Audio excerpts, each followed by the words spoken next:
Hello and welcome to another episode of the Board Game Barbecue. This is episode number 334, and the sultry tones you're hearing right now is me, Joe. I am in Melbourne. It was hot today.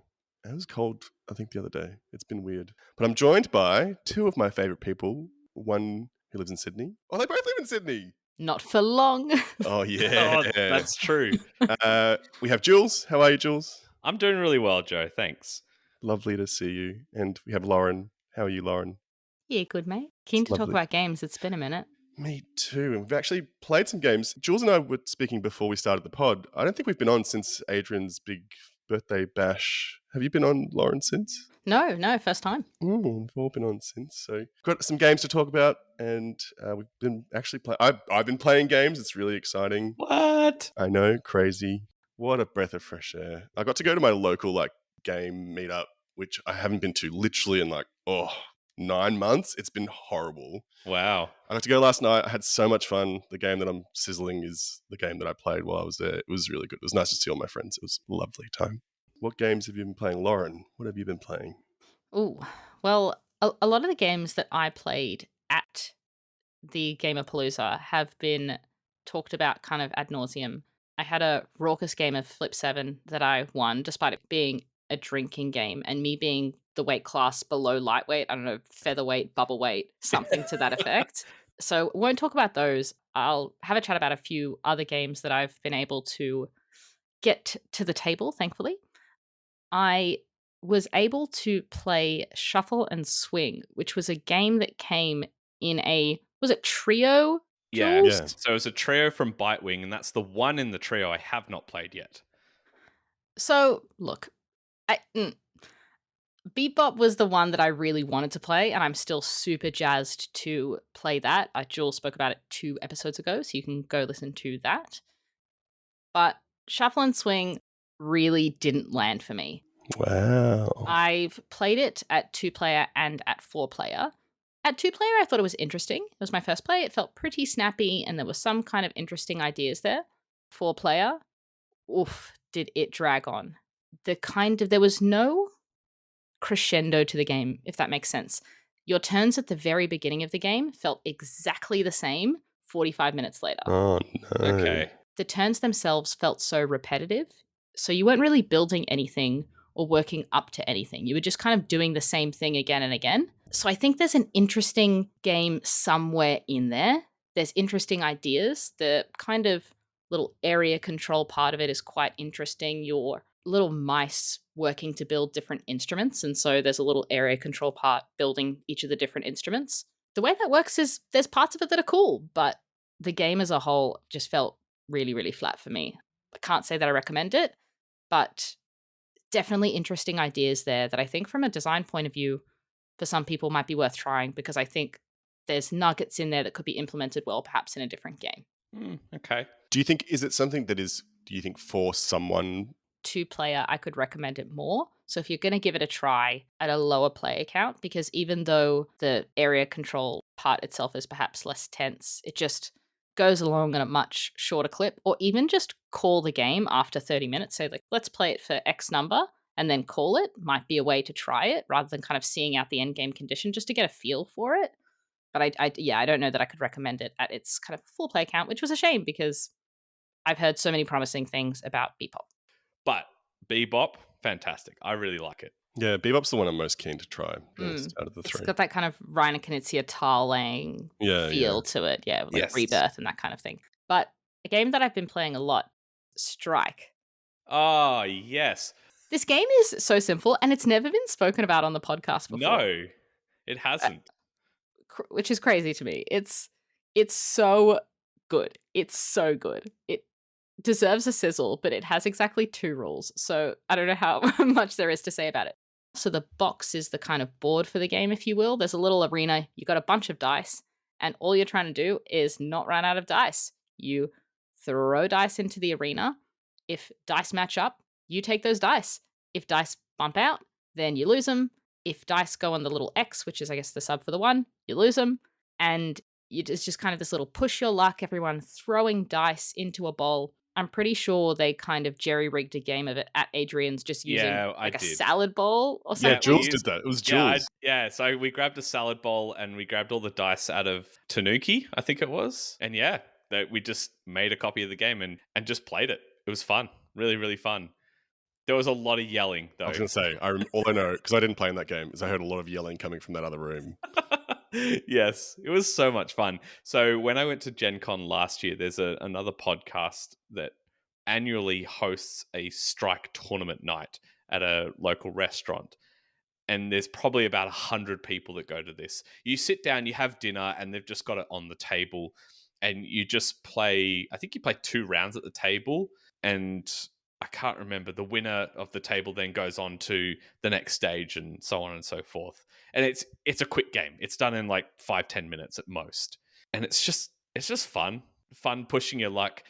I think my favorite rule in that is if you roll and the result is that all the dice get cleared either via a combination of you taking out the duplicates of the numbers that you rolled or ones having to get taken out. If you empty the bowl, it forces the next player to throw all their dice in. And those are when you can have the massive comeback moments. There was there were multiple moments when someone who had a fistful of dice threw them all in the bowl and didn't get any duplicates, and just they're out all of a sudden. It was just so much fun. Great game. Great game. Creates a lot of kind of raucous laughter and fun around the table, much like Flip 7 does. It has Yes. a very similar kind of energy to it, I feel, Yep. but with a lovely little dexterity component. I play it heaps at work. Heaps, heaps, heaps. And yeah, can't recommend it enough. Recommend giving Strike a try. Or if you have a bowl that works and a bunch of D6s, then homebrew a copy of it. Yeah, It's you have the game. awesome. Yep, You, that's it. you You have it. need It's 5 dice per player plus 1 in the bowl to start. That's all you need. yeah. Cool. Jules, what have you been up to? I have been playing some Magic the Gathering. I'm slowly rekindling my love that once was many, many years ago. So at Adrian's, Lauren's husband James brought along some Magic the Gathering decks, some Commander decks, and we played a couple of games, and it was just really, really fun. But since then, we've had a new Magic set release called Tarkia. It's a dragon-themed set, which is really, really cool. And I went along to a event at Fortress in Sydney. It was $50. You get a deck, and there was free food and free drinks for the night, which was a pretty good deal. And it was just really good fun.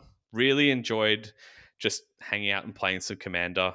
And yeah, it was one of those things that I didn't want to start getting back into Magic because I don't have a collection anymore. I sold that off years and years and years ago. And there's been so much stuff that's been released since I stopped that I don't understand what's in the meta. I don't know what good cards are anymore.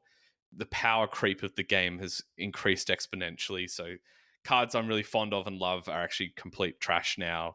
It's the game has evolved and moved on since then. But what I've been finding is it actually hasn't been that hard to step back into it because I'm familiar with the game, reading and relearning about what things are coming out. I'm finding I'm getting up to speed sort of quickly with what's going on.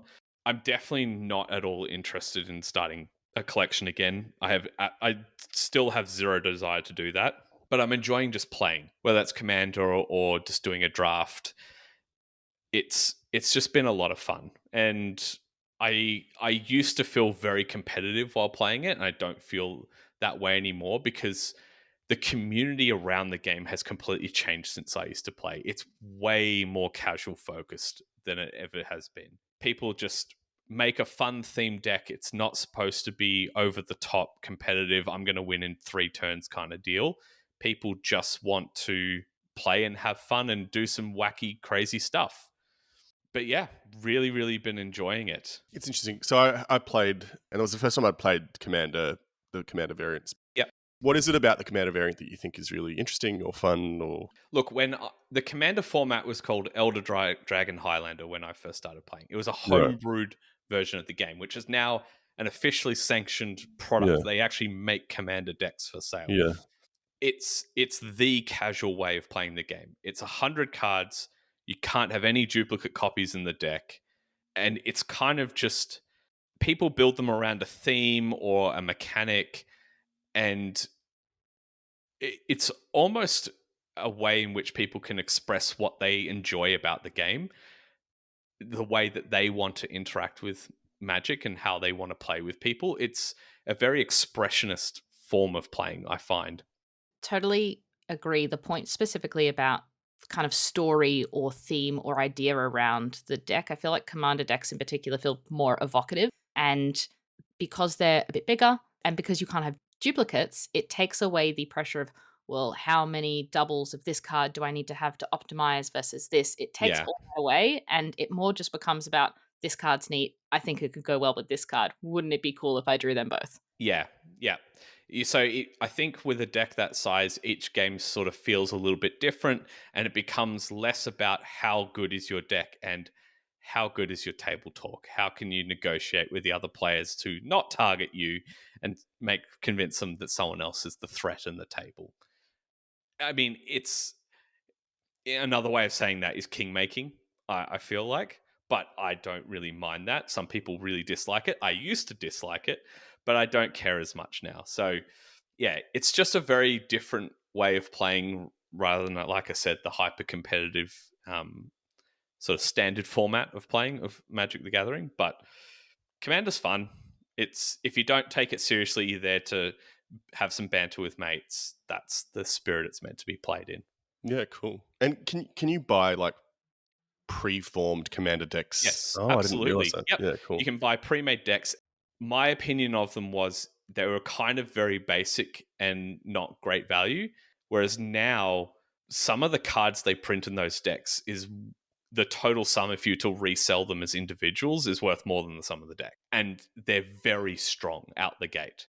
It's they're making them better and better because it's a format more and more people are loving to play, and they know that this is something that can get newer players into the game. It's not, okay, you need to spend a grand building a competitive deck. No, you can go to your local game store and buy a deck for $50 to $60, and you've got something competitive and plays well. And you can then just tweak it, take a couple of cards out, put some new ones in, and reform it once you start getting into it. But yeah, you can just go to a shop, buy a deck now, and you'll have a good time. That's the point, right? It's the barrier to entry for deck building or deck Yes. construction is so drastically reduced because I can just make a few tweaks to it to put Mhm. my own creative flair on it rather than having to think of, well, how can I put all these things together? It gives you a direction for the kinds of card combinations that Yeah. deck is trying to achieve and work towards. And then Yep. you can see similar cards and go, oh, well, this makes sense because what I'm trying to do is pull things from my discard. And this card is neat and also does that kind of thing. So it probably will go in this deck, even if you Mhm. can't fully envisage how that's going to work. Yep. Yeah, exactly. I actually hadn't thought of that. So I'm similarly, I've never really gotten into Magic other than very casually, just because of that barrier of entry. And I get really overwhelmed with deck construction if it's like there's like thousands of cards to choose from. It's a bit different in like a deck building game where you've got a market of 9 cards and you have an idea of how things will synergize.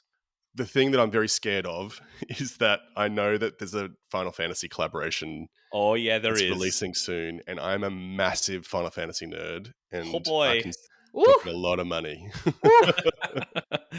Yeah, Yep. it's going to be a big set for a lot of people. Just get a Give, couple of commander decks and call it a day. give me Cloud. Give me Score. Yeah. Oh man. I've played there's a Final Fantasy trading card game that Yes, I I've played that actually think too. is really good. Yeah, I think it's good. You do Cool. know there's I don't know if you guys are big fans of it, but there's an Avatar The Last Enderbender set towards the end of the year for Magic as well. Oh no, I Yeah. love that too. Yeah. I've held out, but that is the one I'm like, I think I'm back in with that set because I Oh really love baby. Avatar. Yeah, me too. I love Avatar: Last Airbender. Yeah. How good. Cool. Have you been doing anything else, Jules? Just Magic the Gathering? No, obviously I played heaps of games at Adrian's place, but one of the games I've played since then was actually Finspan, and I really enjoyed it. I was really surprised. N- I think it might have been Dana that talked about it on a pod not too long ago, but I'll just echo some of the thoughts she shared about it in that it's definitely a lighter version of Wingspan, but also I think they've done some really fun things to mix up the game. One of the things that they've done is they've they simplified the rule set. There's only two actions. It's play a card or you dive, and you go through the line of cards and you get all the benefits along the way. But unlike Wingspan, where you stop once you don't have any more cards, in Finspan you go through the line even if there's gaps, and they break up the board into three sections, and you're going to get bonuses if you have a card in that section of the ocean. It just makes it more friendly and easier to work the board. But also, I really loved the mechanic that they had around eggs. So you can put eggs on fish, and every card, no matter what it is, can only have one egg. Unlike in Wingspan, where different birds can hold different amounts. And then you hatch those eggs into young fish. And then there's a mechanic in the game for those young fish to move around your board. And as soon as you have three on one card, they form a school token. And then if you want to form more school tokens by moving young around the board, you've got to make sure you move those school tokens. They can't pass through each other, but you need to keep them on the board because they're worth 6 points at the end of the game. I just really loved the area spatial puzzle that they put on top of the board. It feels like one of those puzzles, where you've got one hole, but then you have to slide all the pieces around to form the picture. It feels like one of those. And I really, really enjoyed that. I thought it was a nice, easy mechanic to get a grasp of. The artwork's phenomenal. I was able to read the rule book and understand it in less than 10 minutes. I didn't have to refer to it once it was done, other than a couple of icons that I wasn't 100% sure what they meant. That was it. It was very, very smooth. Played it at 2 players and actually want to play it again. I was very, very surprised. Yeah, cool. Have you played it, Lauren? No, I've not played Wormspan or Mm. Finspan. Oh, okay. Wormspan does the opposite, right? It's Wingspan Plus. Yeah, This it's is kind of doing definitely the reverse. definitely heavier. Wormspan is.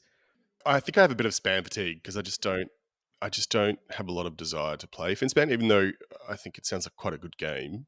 And I think there are people out there who will definitely enjoy it, and there's a market for it. I'm not sure what it is about it that I just don't think I'm going to play it. I played it out of curiosity. I wasn't Yeah, in that camp that was like, oh yes, it's the new Span game. I really, really want to play it. Mm. But I was definitely curious about it, and I'm glad I did. Honestly, it was a nice game to sit down and scratch an itch of just what can I do to get the most out of what I've got, kind of sort of games. It's just how do I maximize the points. And I loved that the cost of the fish is just discarding cards, and you've got to find ways to get the cards back from your graveyard that you want again. So it's managing cards, and there's no market as well to pick fish out. It's just you draw them from the deck and you get what you got. It just took away a lot of AP potential moments, and you're managing a small amount of cards all the time. I think it was really, really well done. And cool. would absolutely play it again. I wouldn't have a hesitation. How long does it take to play? I think after your first play, you could be done with this in 40 minutes. Yeah, wow. It's That's quick, pretty good. maybe even quicker if you're really flying along. It's only 4 rounds. You take 6 actions around, and that's it. There's no potential to get more or less actions. That's it. Cool. Nice. Very good. That was Finspan. I Yeah. might talk about some games that I've been playing. So at Adrian's birthday weekend, I played a bunch of card games. It felt like a very card game heavy weekend. Mm. I wanted to shout out Schadenfreude, which is a game I've been wanting to play, a trick-taking game I've been wanting to play for such a long time. And I couldn't find it while I was in Japan a couple of years ago. I played it with shout out to Draven and Jess, who taught it to us, the group that was playing it. I think it was me, them, and Dan. Schadenfreude was excellent. Loved it. I'm famous for saying I hate trick-taking games, but Schadenfreude was very good. I highly recommend looking into it. I'm not going to speak about it because I've spoken about it last week. One of the card games that really stood out to me was Odin. Yeah. Odin's Loved a it. really cute. Yeah. Did you play this with me, Jules? I think I did, yes. Yeah, we did. Yeah, I do remember playing with you now. I played it a few times actually over the weekend. This is a card shedding game. Essentially, it's very, very similar to Scout in that you're trying to be the first to get rid of all of your cards in a round, and then you play over multiple rounds, essentially. And the unique twist in this that I really enjoyed is that you can put the cards together. So you'll have a hand of cards. It'll be different suits and different numbers. It goes from 1 till 9, I Yeah, think, it from memory. does. But you can play cards, and rather than being like 4 4s or a run of like 1 2 3 4, you are creating a number out of those numbers. So if you play a 9 and a 1, you're playing 91. Or if you play a 1 2 3 4, you will end up it'll end up being a value of 4,321 because it's always the highest possible number you can make out of the cards that you play, and that's how you're kind of beating people in the middle of the pot. So I thought that was really clever that it's a number that you're creating essentially rather than it being a set. And yeah, I just really loved it. It was really clever. I thought it was such a unique twist. I really enjoyed it. Have you played Odin, Lauren? No, I was just looking at it now. I don't know much about this game, but Yeah, yeah. I actually saw you guys playing it, and it Yeah. looks great. Yeah, it's a very small box card game. Like the cards themselves are very thin. It's got this really cute Viking style art. Yeah, I just really loved it. I thought it was really cute. Plays quickly. I really enjoyed it. So I highly recommend Odin. Any thoughts, Jules? Yeah, it was very good. Like you said, very reminiscent of Scout, but a little bit different. And if I saw this in a shop, I'd just pick it up straight away.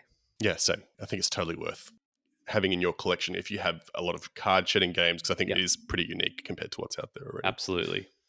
And it does kind of show you sometimes it's just a few tweaks or a Yeah, few wrinkles on these really simple mechanisms that just make the game. yeah, yeah, yeah. And just make it. I think maybe part of the reason why I've got that span fatigue is that I'm looking for.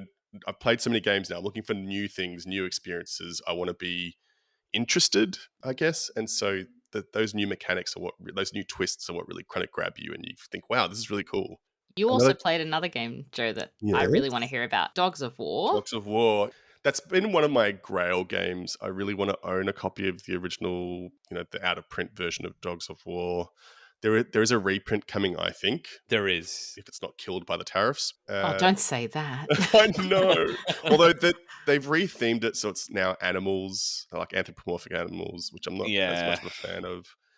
But I've been wanting to play Dogs of War for so long. I would love to own a copy. I've got a friend who comes to the weekly board game night who has a copy, and I badger him all the time about selling me his copy. Yeah, I just really loved it. It was like this. Absolutely. Jules and I played this game. It was definitely a game up our alley. Yes. Mean Boy Club. It is a game where you're essentially kind of almost bidding Yeah. with almost like a bidding / area control kind of game where you're kind of competing for the supporting particular houses, and then you get points based on who you wins. And it's almost like a tug of war where you've got two houses against each other, and then it directly puts players directly in opposition of each other, because if you're kind of like trying to tug the victory from one to the other, and it was just very fun, and that was everything I expected. And I would absolutely love to own a copy of this for sure. Yeah, that was my second time playing the game, and I enjoyed it a lot more this time. But it did have the problem I saw the first time I played it, where I don't know what it is, and I can't put my finger on it. But both times, one player just seems to get absolutely curb stomped. Yeah. And it's not due to players targeting them or whatever the case may be. I feel like there's something in the way that the game is designed that one person will end up far on the bottom for some reason. Mm, Again, I can't put my finger on exactly what it is, but mm, mm. I do want to play it again. I Same. was on the bottom of the heap the first time I played it, and then I think I won the game we played. Yes, you were Yeah. complaining the whole. I played the fancy pink Yeah, lady I with the felt big like yours hats. was so strong because You you were had complaining about me the whole game. You're like, Joe's gonna win. This is crap. Oh my god, he's gonna win. He's so overpowered. And then I was like last, and you won. No, definitely. You were not last. I think you came second. Oh, I think I came second. Sure, but Yes. I may as well come last because I lost to you. No, but yeah, look. I had a heap of fun, and like I said, I think I would like to own a copy of this game. All Yeah. things said, But just that the original art's really really charming, and it I is. really enjoy it. It's very whimsical. I just really like it. Yeah, Yeah. No, it is a great production. It's a shame what they've done with the art style. look, I But think maybe it's just not for me, but I think there are other yeah, people who and the would problem enjoy it. with animals have just been overdone. Yeah, yeah, So I don't know, but Dogs of War, great game for sure. beautiful, loved it. Because I'm talking to the Mean Boys Club, you've just reminded me. Have you played Null and Nishtig by any chance, Joe? No, Never heard of it. never heard of it. Just because you mentioned Schadenfreude, Null and Nishtig's a trick-taking game that is just mean. It's literally, that's all it is. It's just mean card game. It's a may follow card game where you create piles of the different color, but at the end of the round, your score is going to be the topmost card of that color Okay. that's on the stack. There's a few other little kind of twists and variants that make it better, but it's just let me stick you with this card with like a very, very simple rule set. You can Interesting. play it with 2 copies of Stickum because you need 2 zeros. So if Ah. you had 2 copies of Stickum, you could play Null and Nishtig. It's I'll have to Okay. have a look. So very interestingly, good. I didn't love Stickum when Oh, I played really? it. Yeah, it was. I don't know what it was about it that played again, because maybe it was just that particular time that I played it, wrong frame of mind or something. But yeah, very quickly, the other game that I played that I really loved was Castle Combo. I want to play it a few more times, and I'll probably speak about it on a future episode in more detail. I actually hadn't really heard much about the game. I remember seeing maybe the front cover somewhere or seeing it on BGG or something, but it kind of took me by surprise, and it was really fun. And it kind of reminded me of Far Away a little bit, Yes. in its kind of production value. I think it may have even been produced by the same people, maybe No. Pandasaurus. Pandasaurus did Castle Combo, and I No, they think did Far Away as well. I'm did sure. they? Oh, Yeah, I'm okay. sure they There you did. go. Yeah. So it had that same feel to it. And the game essentially is you're doing like a 4x4 grid of cards. Essentially, you're playing into. So you're creating a tableau of 4x4 cards over a game. And you're recruiting new people from a market. There's nobles, there's peasants. And essentially, you're trying to. The cards themselves have rules on how many points you'll get if you have a certain number of this type of card in the column, or if you have the most of this type of card in out of the whole table. And so it's similar to Far Away, where it's got those little combos that you're putting together with a little spatial element to it. I really enjoyed it. I love the production value, and it's a simple like tableau building game that I think you could easily own and really enjoy. So I'll talk about it in more detail in a future Yeah. ep, I I've think. played it a couple of times and really enjoyed it. I might squeeze in one Oh, more of game course, really please, Lauren, quickly, please. which is a game by genuinely underratedly one of my favorite designers, which is Paolo Mori, Oh yeah. which is Mm. Toy Battle. Mm. It's a lovely, lovely head to head. It's really simple. It comes with a bunch of maps with different kind of unique rules, but essentially you're just kind of similar to Blitzkrieg. You've got a bunch of, you know, troops. You'll take 3 and have a hand of 3, and then you kind of just place them out on the map. Basically, almost kind of doing capture the flag, trying to get to from your base to your opponent's base, or while also trying to encircle in certain areas to claim stars, which is an alternate victory condition. So simple, so good. Also the theme of toys battling it out is exceptionally charming. The maps and the art style I really enjoy. The kinds of different special unique powers of the different troops and what happens when they get placed and activate. You can also overlay your troops on top of other people's troops. Okay. And then if they're stronger, but then there are some that will take away, and there's all sorts of lovely little interactions. If you don't like negative interaction in games, you won't like it because almost all the interactions are negative. You're taking something from your opponent. It's a battle, Lauren. We're That's the not whole here to game. Yeah. hug. It's a battle. Yeah. It's really snappy. There's a lot of content in the box. I really, really enjoyed it. I think it's just great. Okay, I have seen this. I do recognize it. Didn't know Paolo designed it, but I Same. love Caesar. Same. One of my favorite head-to-head games. So I need to try this. It's way more simple than his other games. I don't Yeah. think it has as much kind of, strategic depth and grit. It's definitely a bit sillier, Okay. but it has his kind of design philosophy and zest through it. I think it's really, really good. Very cool. If I would have seen this on the shelf, I wouldn't have thought that's a Paolo Mori game. No, It's not so at all. funny. There are two. I'm looking at the front cover. There are two things that I'm obsessed with on the front cover of this game. One is his co-designer's name is Alessandro Zucchini. Love that. Sounds like a made-up name, but I love that. Second thing is there's this cute little skeleton wearing boots. Why does the skeleton need to wear boots? But he's wearing boots, holding a shovel on the cover of this that I would die for. I would die for this skeleton. He's ready to go. He's ready Yep. to go. Obsessed. I'm absolutely going to pick up this game. It looks very good. Just thoroughly enjoyed, and you can try it for free on Board Game Arena. So absolutely check that out. Would it be amenable to a turn-based game, like a asynchronous kind of? Think so, but because the turns are so quick, you might. I don't know what BGA does in terms of setting up auto decisions and things like that. You might find that it loses like its snappiness and bite. I see. But the game is so quick. Yeah, cool.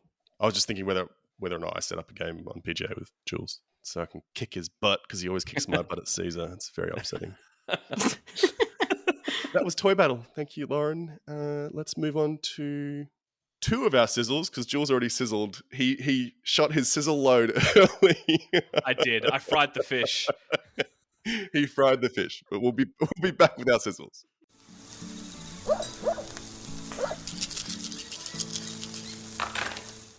Lauren, what are you sizzling tonight?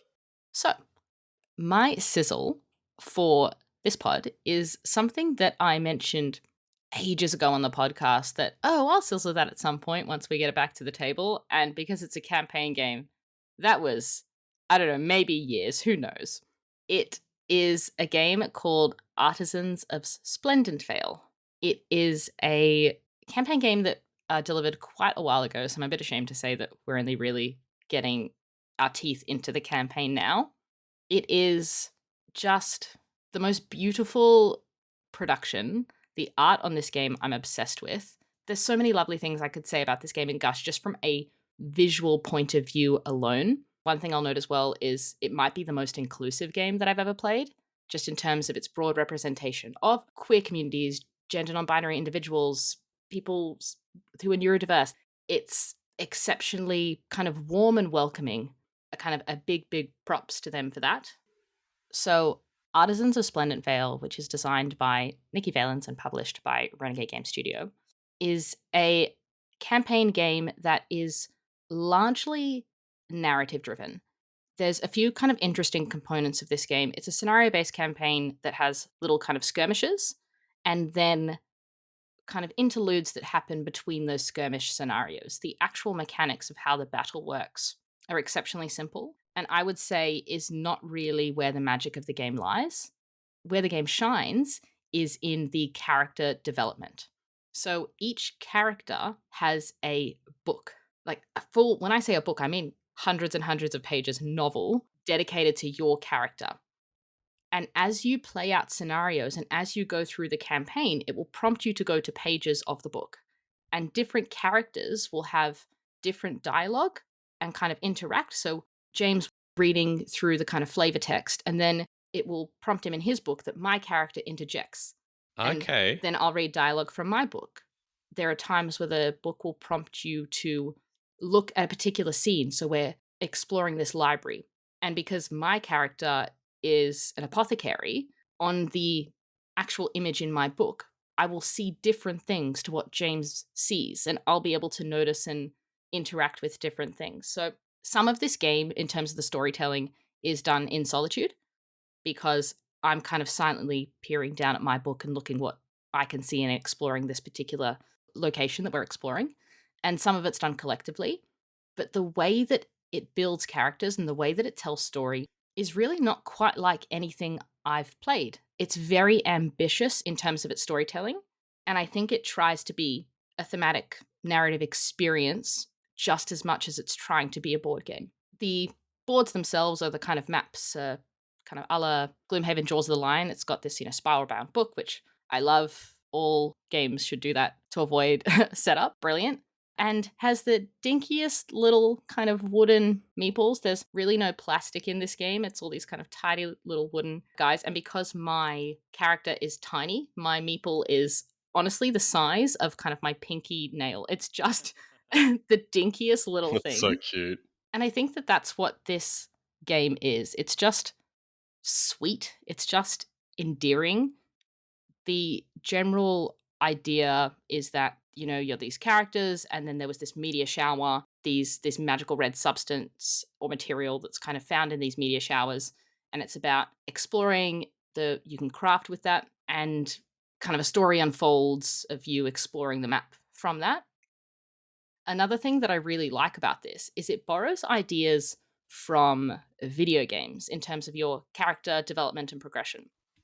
So each character has this little booklet pamphlet in, well, say, Final Fantasy games, Jules, for example, or any video game really. You have those kind of tech trees of developing Yeah. skills. Has those kind of tech trees. I open my little pamphlet and I can say, okay, do I want to expend experience this way and work towards these skills, but I don't really know what they are yet. I just know what they're called. Or do I want to go this way? It has a little picture of my character, and when I get gear and armor, there's stickers and I sticker them on my character, and so it changes how they look. Very There's just cool. lots of little really lovely touches that been exceptionally charmed by this. I don't think the skirmishing or the battle mechanisms themselves are revolutionary, but in terms of what it tries to do narratively, easily the most ambitious game I've ever played. The fact that they had an entire book for each of these characters, the kind of back and forth that you almost get from like Dungeons and Dragons or something at the table. Yeah. Artisans of Splendent Vale, it's probably not easy to pick up, but have just loved the experience of, you know, creating these characters with James. It's been, yeah, awesome. Yeah, that's what I was going to say. Talked about it being like video games and the way that you're, you know, progressing and upgrading your characters. It sounds like a very nice solution for people who want to play tabletop role-playing games, but they can't because they can't find a dungeon master, or it's too difficult, or, you know, barrier to entry. You know, it sounds like it will also scratch that itch as well. And I agree. I'm looking at photos of it, and it looks beautiful. The production value looks lovely. It's so cool that you can upgrade your characters with stickers. Yeah, it sounds really interesting. Lovely. Well, my sizzle is a game that I think Jules probably has played. It's one called Cyclades or Cyclades. I don't know how to say it. I got to play this last night at our local board game meetup and loved it. I had so much fun playing it. Have you played it, Jules? I have not. No. Interesting. Have you played Kemet? No. Haven't played that Interesting. one either. Okay. So if you don't know, Cyclades is a essentially skirmishy, fighty combat conflict game where it's area control, and it is kind of in a trilogy of games that are sort of alike. So Inish, Cyclades, and then Kemet. And I actually had forgotten that it was, you know, in that same kind of similar trilogy as Inish, because until the person who taught me the rules was going through the rules, and I was like, oh, these elements are very Inish, similar to Inish. And Yeah. I was like, oh, that's right. It's a trilogy. Yeah. It's part of that trilogy. So if you don't know, so it's, as I said, it's a combat game. It's set in like an ancient Greek kind of setting, and I guess you're fighting as different clans trying to win the favor of the different Greek gods and have supremacy over your particular little patch of water. There are monsters that you can recruit. There are heroes that you can recruit that do different things. And essentially the game goes on until someone has control over three of what are called metropolises. Three metropolises. So the end game scoring, or the end game condition, is that as soon as a person controls three metropolises, which are these special large buildings, you win the game. Kind of similar in Inish, where if you have, is it three sanctuaries in Inish, Jules? Oh my goodness. Oh, it's been a No, while since I played Inish. it's been a while as well. A But there's similar three thing. different win conditions in the Inish. A similar thing. And so the way that you do that is, and the way that you take actions in the game is interesting. One of the interesting twists that's a bit different to Inish is that there's a bidding mechanic where at the start of each round, you're bidding for the favor of particular Greek gods. Only one person can have the favor of the god that round. And that then is essentially the action selection. So each god has a particular action that's associated with it, and you are limited in doing the other actions for the most part. There are some common actions you can do in between as well. There are 4 different type of basic buildings. So there are ports, barracks or forts, there are universities, and then there are temples. And so the way that you build a metropolis is once you build out the 4 different building types, you take them off the board and you create a metropolis from that as well. So you're kind of the game incentivizes you to choose the different gods and not just go down one particular path necessarily, because you have to diversify to get the end game condition. And the bidding was really interesting. So you'll bid on it, you bid in turn order, and then you bid on something and someone can outbid you.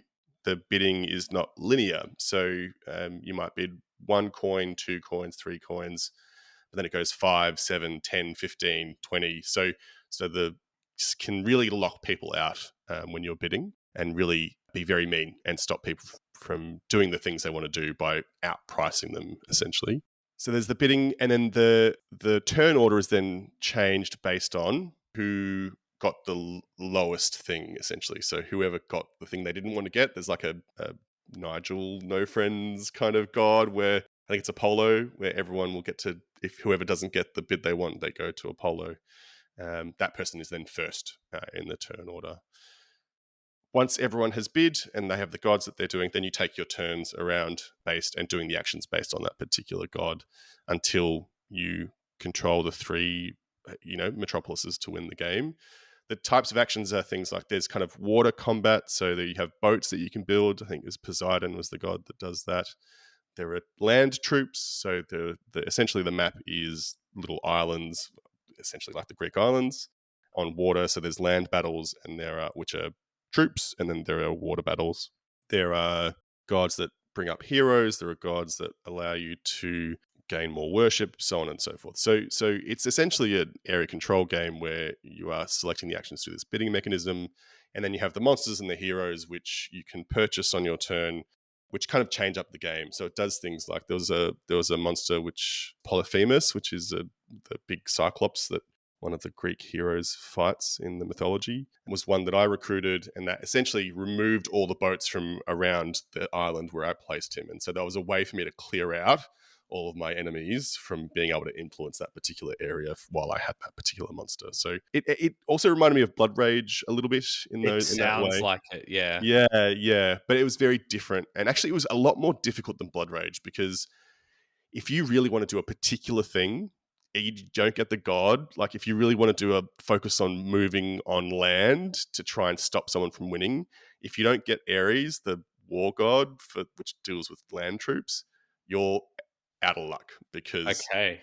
it's very difficult to then without the monsters or the heroes, and that's a bit randomized. So that's Cyclades. I really enjoyed it. I thought it was Inish with a lot extra things. It had this interesting bidding mechanic, and so and the god powers I thought were interesting, and that mechanic around building a metropolis with multiple of the different buildings I thought was also interesting as well. I really enjoyed it.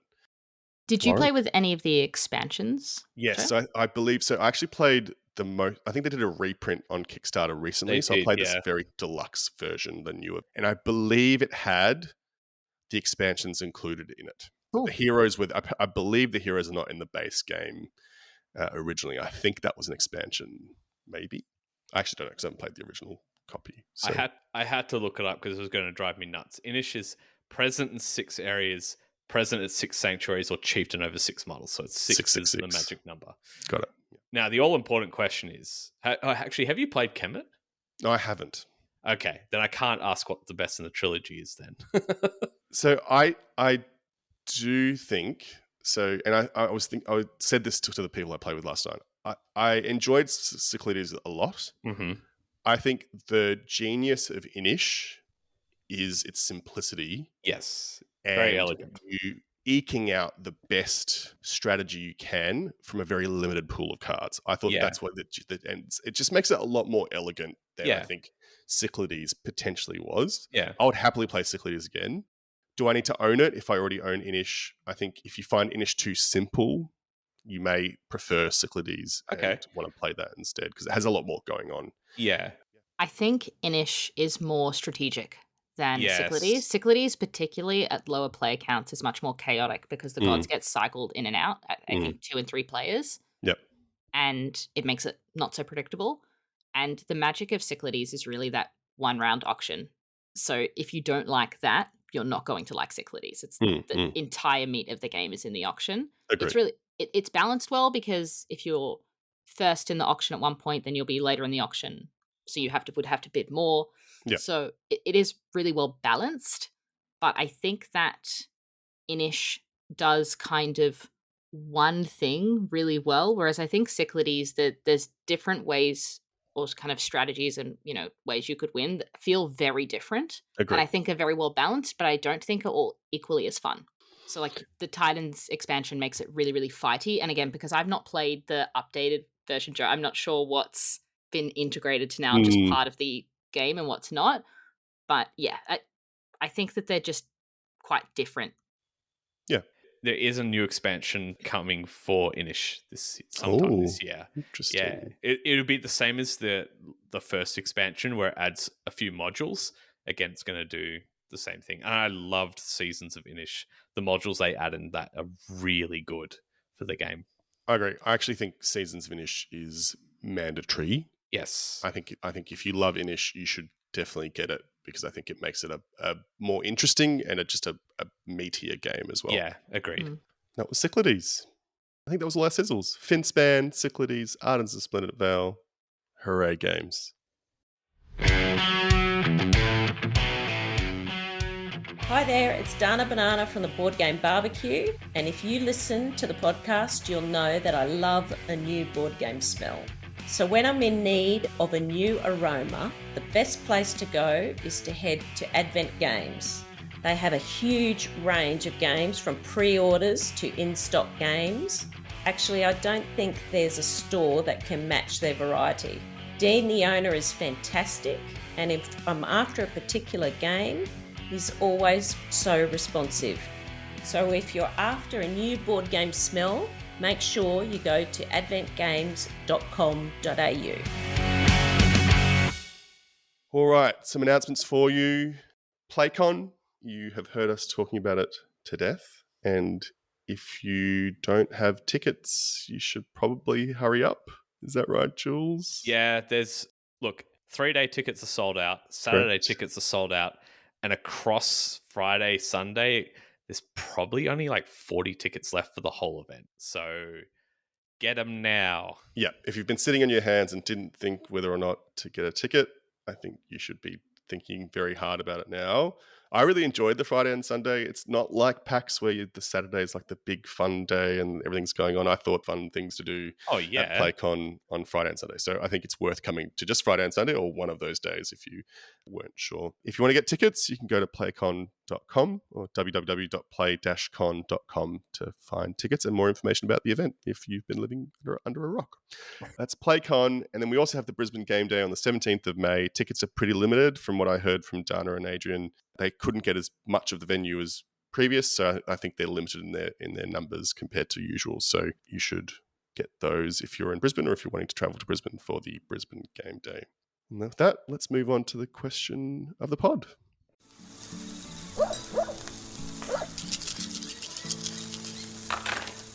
So last week's question of the pod was, what board game would work well as a drinking game? Before I go to our lovely community, what do you guys think? Oh, Strike.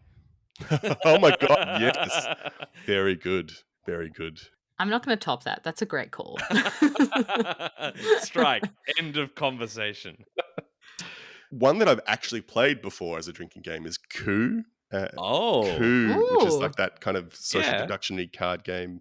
So Is if you an get it excellent wrong. drinking game. Yeah.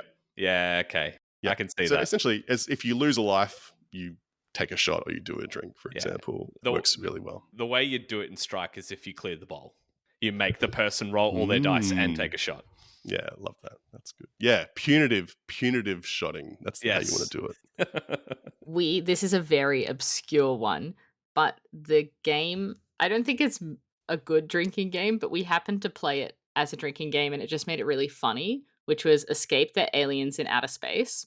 Oh my god. Oh It's this dear. very tense deduction game that's played in near silence. And Yeah. then, I'm going to have to beat this out, you just hear these people go, and then take a shot. And then the table would laugh, and then we'd move on. It was Oh my goodness. That's very funny. it was great. That's very funny. I Very don't know good. how you turn this in, but upside down telestrations, it's a variation on it.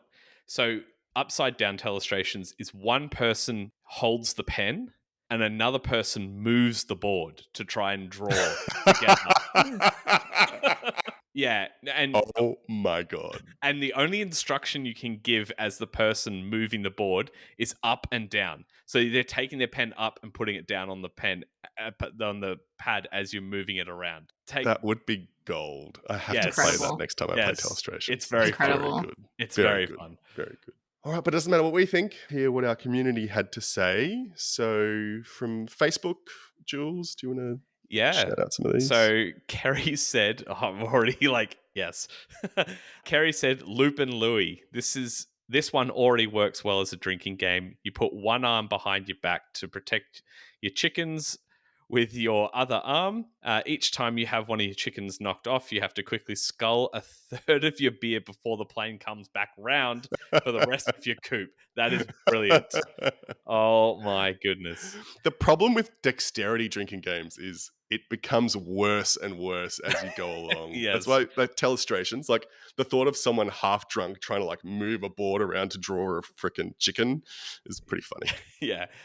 We also had Brendan that said the children's game Animal Upon Animal by Harbour, essentially made for 4 to 6 year olds, makes an awesome drinking game. Check out the variants section on BGG and play it to win. Also, we had Tegan say flip 7, drink when you bust.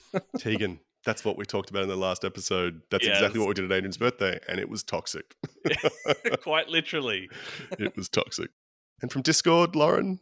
Yes, we've got Ruben who said Spots is a fantastic drinking game, along with most push your luck titles, to be honest. Taking sips when you need to re-roll dice with bones and chugging on a bust is a great time. Strong agree. Dice and drinking. Yeah, fab. And what a good game. Yeah, you get that with chicken.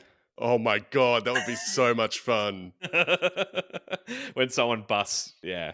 I've not played that game, but it seems like Oh, the most unhinged. I love chicken. I need to own it because I love that game. It's so fun. We've got Beldashane who says, I think Drew Polter, where you have to drink each time you lose a point. Your abilities get worse the longer you play. Brutal. Brutal, that game would...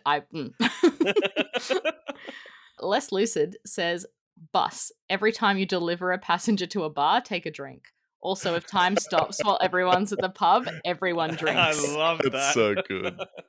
Podcaster formerly known as Dan says, one New Year's Eve, a group of us played Rhino Hero Super Battle, and every time you drew a card with a monkey, you had to do a shot.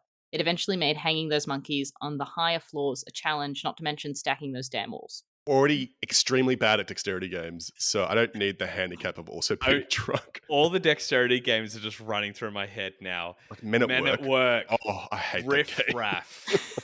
Hamster roll. Just God. And then Kev1981 says, undaunted, any version, pour one out anytime a unit is killed. That's pretty funny. Thank you to the community for letting us know you had some great suggestions there. Some which I think I might take away. Drinking game spots sounds actually extremely fun. I'd like to give that a go. And so for our new question of the pod, we've talked about a couple of different trilogies over the episode. We talked about the Bebop, Shuffle and Swing, Cat and Blues, and then also we've talked about Cyclades, Kemet, and Inish. So our new question of the pod for this fortnight is, what is your favorite board game trilogy and why? Jules, what's your favorite board game trilogy?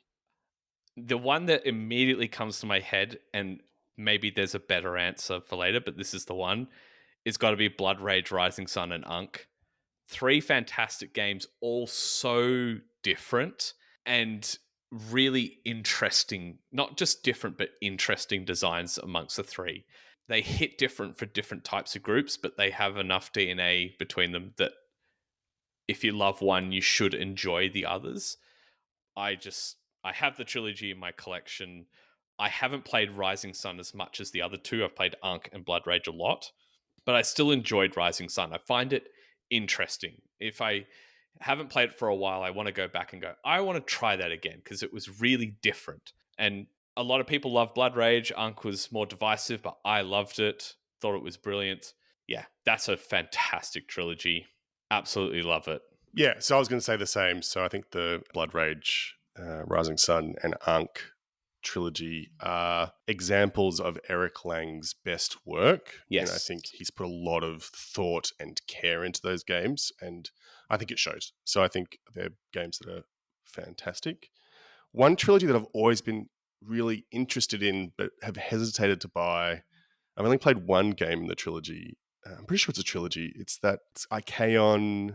Oh, yes. Um, Ikeon, Mysthea, and the other one was like Valerian or something like that. Valerian or something like that. Yeah. I've only ever played Mysthea with you, Jules. Yes. And I'm very curious to try those other two games because I really enjoyed what they did with Mysthea. Yes, I've I just played have never pulled the trigger. Ikeon as well, and I really enjoyed that. It was a little more Euro-y rather than area interesting. control. I haven't played the other game, which was more of a small card game. Oh, okay. But I don't know if you know, but there is a variant where it's a variant, but you need to own Mysthea and Ikeon, and you combine elements of both games for a whole new game. Which I don't have Ikeon, so I can't try that. But if I find a copy, maybe I'll do that. But I love Mysthea. Really, really cool. Cool. Lauren, what about you? For me, it has to be Blitzkrieg, Caesar, Dogfight. Even though I don't think Dogfight is as much to write home about, so I think those are just incredible. I would also be remiss, it's not a trilogy, but it's a series, which is the GIF series of abstract strategy games, is an outstanding series of games. I've missed a big one in the room. All the Garfield trilogies. Oh, yes. Like, absolutely. Yeah, the West Kingdom trilogy was great. A lot of people love the South Tigris trilogy as well. Those are got to be some strong contenders for some top answers from the community, I'd say. Yeah, I'm sure we'll hear our community talk about those as well. Doesn't matter what we think. We want to hear what you think in the community. So let us know on Facebook, Instagram, or on our Discord what your favorite board game trilogy is and why.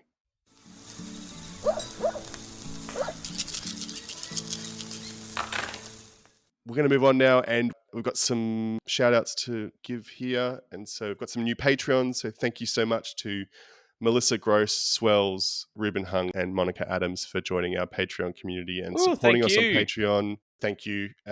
We cannot do a lot of what we do without our Patreons, and we try to show that by giving back as often as we can. And often our Patreons are the kind of lifeblood of our community, so massive thank you. If you want to join the Patreon, you can always support the podcast by going to patreon.com/boardgamebarbecue. You can sign up to donate and you get access to some exclusive benefits. You'll get podcast episodes that we record just for our Patreons. They tend to be a bit looser. They tend to be a bit more fun. We talk about silly things. We talk about interesting things. So definitely recommend if you like hearing our voices and you want to hear more. However, there are other ways you can support us. One of the biggest things you can do is to increase our reach by shouting out to your friends, family, loved ones, board game nerds that you meet at a shop. Say, hey, have you heard of the Board Game Barbecue podcast? Let them know we exist, and that's how we grow. You can also go to Apple Podcasts and Spotify and leave us a star rating on there. You don't have to leave a full review. If you just leave a star rating, that makes a massive difference to us coming up on the different algorithms. And we've hinted at it already. You can join our community by joining us on Facebook, Instagram, and on Discord. They are lovely, thriving communities, and you can help get the word out just by being part of the community as well. If you're interested, all the links are in the show notes, and you can find those there. We also have a Patreon event that we're running at PlayCon. Going to be essentially running a party for our Patreon members. It's a bit exclusive. You get to kind of rub shoulders with us and talk to us and get to have some pizza and a couple drinks, and it's going to be a great time. So if you're coming along to PlayCon and you've are thinking about becoming a patron, if you're a Patreon by the time of the event, then you're welcome to come to the party. Final thing I wanted to shout out is the Board Game Geek Awards. So we were very honored to have been nominated again this year for the Golden Geek Awards for Best Podcast. We would love for you to chuck a couple of Geek Gold in and give us a vote. Your support means the world to us. And the other way that we get our name out and so more people can join our lovely community is by the exposure we get from the Golden Geek Awards. So if you don't have Geek Gold, if you join our Discord community or if you reach out to us on Facebook, we have lots of our members who have lots of Geek Gold flying around on Board Game Geek website. So we can send some to you if you need that as well.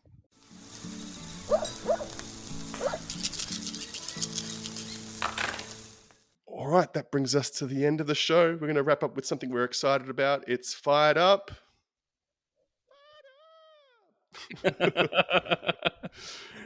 Okay, we're going to end on a high. What are we looking forward to in the next coming weeks? I'm going to start, even though I've been talking a lot already today. I am very excited about something that just arrived on my doorstep today. It was a surprise. I got a notification from Aetherworks saying a game is coming. Had no idea what it was. When I opened the box, it was the Veiled Fate Tribunal expansion, which I had no idea was coming, and I'm so excited to give it a go. It looks great. It's got 3 little modules you can add to the game that kind of change up the scoring conditions. There's one really interesting one, which is the Hadria module, where it's if you have points higher than her, she's almost like a bot, essentially. If you have points higher than her, you can't win. So you have to moderate how many points you're getting. So you want to be high in points, but not too high or you won't win. So that's very interesting, and that would change the game totally. So can't wait to play that. I'm very excited. I'm going to try and get some of my board game friends to play it with me in the next couple of days. I'm so upset. I don't have my notification yet.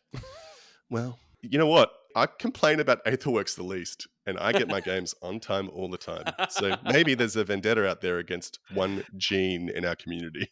Lauren, what are you excited about? I'm moving to Queensland. She's going out back. Oh yeah, I've not prepared for the jokes that are going to be sweet. Connor's going to be thrilled. Oh yeah. The heat's off of him. In Roma, Queensland, working at a rural hospital, doing a rural locum there. So I'm really, really excited about that. No word of a lie, I was looking at the Facebook page for kind of things in Roma, and they do a massive board game sale in January in Roma. So there are some board gamers there. Wow. I'll find them. You'll find them. That's good. And you'll make them play all the Japanese games. Oh, yeah. But the other incidental exciting thing about that is because I'll be a driving distance from Brisbane, that I'm going to be at the Brisbane Game Day coming up. So that's also really exciting.